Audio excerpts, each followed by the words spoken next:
তখন হজরতে আদম আলাইহিস সালাম হরিণের দলকে বলতেছে, হরিণেরা, তোমরা যে আমাকে দেখতে আসছো, তোমাদেরকে কিছু মেহমানদারি করানো উচিত। তখন জান্নাত থেকে 3টা পাতা দিয়া ঢাইকা, শরীরটা ঢাইকা হজরতে আদম আলাইহিস সালাম দুনিয়া আসছিলেন। আর ওই পাতার থেকে কিছু অংশ দিয়া পয়গম্বর আদম আলাইহিস সালাম হরিণদেরকে মেহমানদারি করাইছিলেন। সুবহানাল্লাহ, জোরে বল। ওই হরিণী যে পয়গম্বরকে দেখার জন্য আসছে, এ কারণে আল্লাহ তাআলা হরিণদেরকে 3টা নেয়ামত দান করছিলেন। সুবহানাল্লাহ, আস্তে করে না, জোরে কর। যত জোরে বলবেন গাছপালা হাসরের দিন সাক্ষী দিয়ে আল্লাহ পাকের জান্নাতে পৌঁছায় দিবে। একবার সুবহানাল্লাহ বললে জান্নাতে একটা ফল গাছের মালিক হওয়া যায়।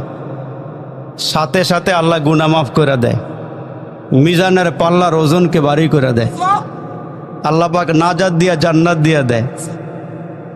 তো হরিণকে আল্লাহ পাক কয়টা নিয়ামত দিলেন? আর জোরে বলেন, কয়টা? হরিণেরা পয়গম্বরকে দেখার জন্য আসছে, এই জন্য আল্লাহ তাআলা হরিণদেরকে 3টা নিয়ামত দিলেন। 1 নম্বর নিয়ামত হইল আল্লাহ তাআলা হরিণের সৌন্দর্য বাড়াইয়া দিলেন। প্রাণীর মধ্যে হরিণের সৌন্দর্য কম না বেশি? আওয়াজ দিয়ে বলেন, কম না বেশি? 2 নম্বরে আল্লাহ তাআলা দুনিয়াতে আমাদের জন্য যত গোশত হালাল করছেন, যত মজাদার গোশত আছে, তার মধ্যে আল্লাহ তাআলা হরিণের গোশতকে সবচেয়ে বেশি মজাদার বানায় দিয়েছেন।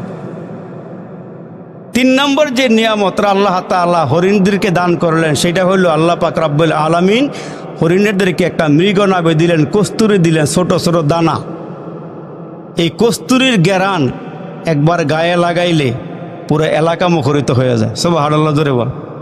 আমরা যে কস্তুরী লাগাই, এটা 14 নম্বর কস্তুরী। তো হরিণগুলো যখন এই 3টা নিয়ামত পায়া জঙ্গলের ভিতরে চলে গেল, পুরা জঙ্গল মুখরিত হয়ে গেল, পুরা জঙ্গলের ভিতরে মৌ ঘ্রাণ শুরু হয়ে গেল, চতুর্দিকে ঘ্রাণ আর ঘ্রাণ। অন্যান্য হরিণীরা ডেকে ডেকে বলে, কিরে এত সুন্দর ঘ্রাণ কোথায় থেকে আসি? জঙ্গলার ভিতর থেকে এত সুন্দর ঘ্রাণ কোথায় থেকে আসি?